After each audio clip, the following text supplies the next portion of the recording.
নমস্কাৰ সকলোকে। আজি আমি নৰ্মদা নদীলৈ গৈ আছোঁ। এই চাইনবোৰ্ডখন দেখিলেনে? সেইপিনে ওমকাৰেশ্বৰ মন্দিৰলৈ যায়। এয়া আমি আহি আছোঁ নৰ্মদা নদীৰ ঘাটলৈ। ইয়াত মধ্যপ্ৰদেশত বহুত মন্দিৰ আছে। উজ্জয়িনতো মহাকাল মন্দিৰ আছে। আমি কেতিয়াবা যাওঁ বাৰু দেখাম, ভিডিঅ' দিম। ওমকাৰেশ্বৰ মন্দিৰলৈ যাম বাৰু, কোনদিনা যাওঁ ঠিক নাই। ইয়াত মানে বহুত গৰম, অকণমান যদি গৰমটো কমে তেতিয়া যাম আৰু মন্দিৰলৈ। এয়া আমি আহি আছোঁ, দেখিছেনে? এইপিনে মেলা হয়, দোকান বজাৰ বহি থাকে। ইয়াত মানে বহুত গৰম, মানুহ ওলাবই নোৱাৰি। এয়া আমি আহি আছোঁ, পামহি আৰু এতিয়া। সেয়া দেখিছেনে? ইয়াতে মেলা হয় আৰু বহুত মানুহ আহিছে গা ধুবলৈ, কিছুমানে পূজাও কৰে।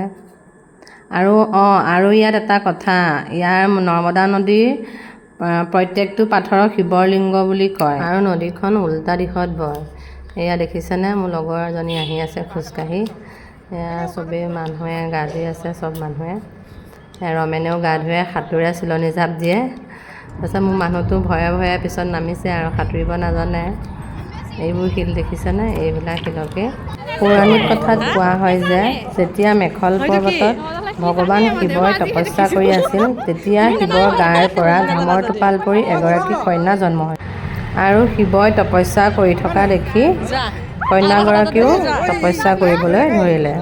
শিৱৰ তপস্যা যেতিয়া সম্পূৰ্ণ হ'ল, তেতিয়া কন্যাগৰাকীক দেখিলে আৰু তাৰ পিছতে শিৱই কন্যাগৰাকীৰ নাম নৰ্মদা ৰাখিছিলে। আৰু নৰ্মদা নদীখন মধ্যপ্ৰদেশৰ অমৰকন্তকৰ পৰা মহাৰাষ্ট্ৰ, গুজৰাট হৈ আৰৱ সাগৰত মিলিত হৈছেগৈ মানে আৰু। এয়া দেখিছেনে? ৰমেনে সাঁতুৰি আছে, চিলনী সাঁতোৰ দিছে।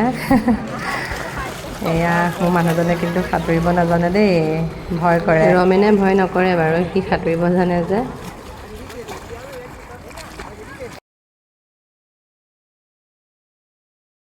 সাঁতোৰা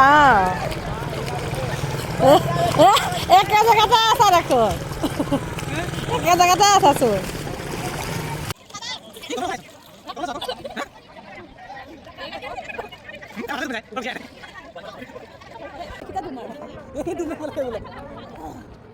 এক দুই তিনি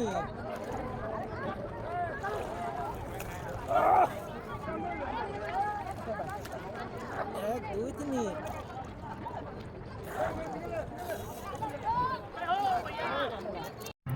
পিছত গৈ আমিও গা ধুলোঁ, দেখিছেনে? দুইটাই গা ধুলোঁ। আজিলৈ ৰাখিছোঁ, বাই।